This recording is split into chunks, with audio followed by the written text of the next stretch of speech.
day, everyone. I hope you all doing great. I would like to say a big thank you to all my returning subscribers, guys. Thank you for the support, thank you for the love, and thank you for always coming to check what I have for you. If today is your first time coming across this channel, welcome. It's a good day. It's a good day to join the family of entrepreneurs, business-minded people, and side hustlers. On this channel, we learn about how to improve ourselves, our businesses, market, promote, and also learn more tricks and tips on how to effectively run our businesses. If this is what you would like for yourself and your business, please do well to subscribe and join the family. Otherwise, give this video a thumbs up if you enjoy it. So today we're going to be talking about South Africa mainly.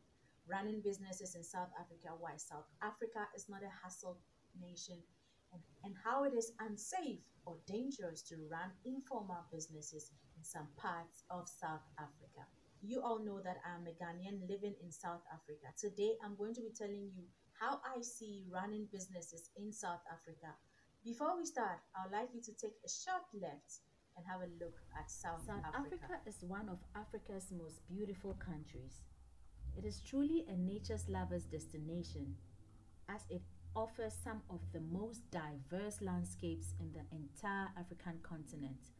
Talk about forests, mountains, deserts, grasslands, and savannas. They are some of the scenes one can hope to encounter. Inland safari destinations like Kruger National Park is populated by big game. The Western Cape offers beaches, lush vineyards around Stellenbosch and Paarl.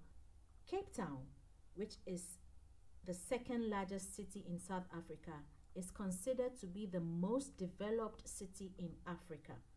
This city is blessed with having an amazing weather, stunning beaches, and some of the best wineries in the world. South Africa has a modern and well-developed transport infrastructure.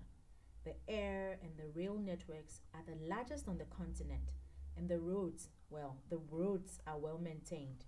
The country's ports provide a natural step over for shipping to and from Europe, the Americas, Asia, Australia, and both coasts of Africa. South Africa has a highly developed economy. It's one of the world's largest exporters of gold, platinum, and other natural resources. It also has a well-established financial, legal, communications, energy and transport sectors, as well as the continent's largest stock exchange. The rest of Africa normally sees South Africa as the Europe or the Americas or the Yanky of Africa. And because of this, people end up coming to South Africa thinking they can come and hustle their way out and get stuck and then end up doing things that they are not supposed to because they need to still provide for their family. But unfortunately, you cannot hustle in South Africa. What do I mean by that? You know, when we go to America or UK or any place to hustle, do minimal jobs here and there, that pays so much for us to take care of our families back home. It is not so in South Africa. So those of you who would want to come to South Africa to hustle, unfortunately, I have got bad news for you. South Africa is not a hustling nation. So, to legally reside in South Africa, a foreigner has to obtain a visa or a permit that has to be renewed continuously. In addition, for a foreigner to establish a business, he or she has to invest about 5 million rands or be able to waiver this requirement by having a South African spouse, being an economic refugee, or obtaining permanent residency. As most immigrants do not have enough resources to invest this amount, they find an alternative of opening a business, and which is mostly having businesses in townships. The term township and location usually refers to the often underdeveloped, radically segregated urban areas, and which we will consider as being villages if you are in other countries. So informal businesses are started in these townships by foreign nationals. These informal businesses include hairdressing, barbering shops, spaza shops, fruit and veg stalls, just to name a few. Regrettably, it is quite unsafe and sometimes dangerous to run such businesses. On a whole, some black South Africans find black foreign nationals as threat. They claim their jobs are stolen by them, their businesses taken over, and sometimes their wives and girlfriends are taken by black foreign nationals. Because of the above, there is a bit of tension in the locations between some black South Africans and some black foreign nationals. This results in violence and attacks on the foreign nationals, and sometimes this gets blown out of proportion and ends up in xenophobic attacks. Xenophobia is recognized as the prejudice and behaviors when individuals are labeled as foreigners.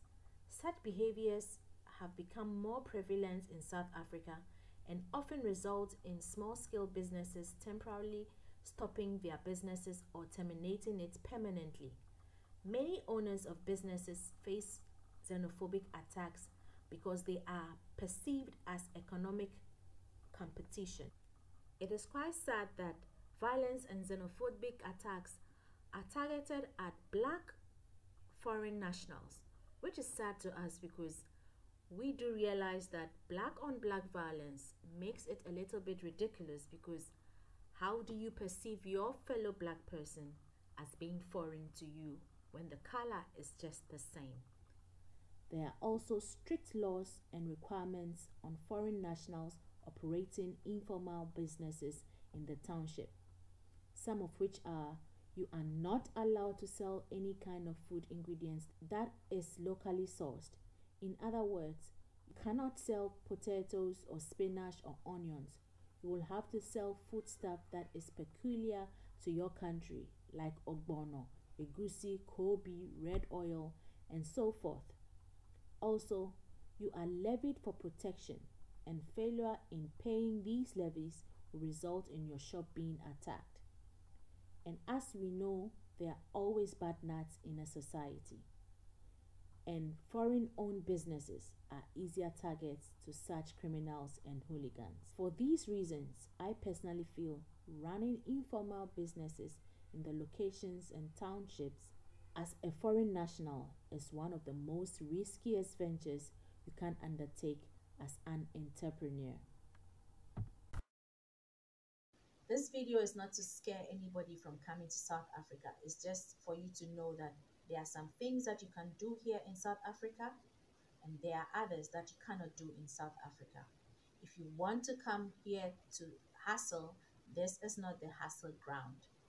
But if you have certificates and degrees, and you have a talent, if you have any kind of accreditation where you can work, this is a place that you can make it work. If you have money, more than 5 million rands, and you want to start your business, do register and then come and run your business. So guys, this is all I have for you today. I hope you did enjoy the video. Please do give it a thumbs up, share, so that anyone who would like to know more about living in South Africa and running businesses will have an idea of what they are getting themselves into. Thank you and goodbye.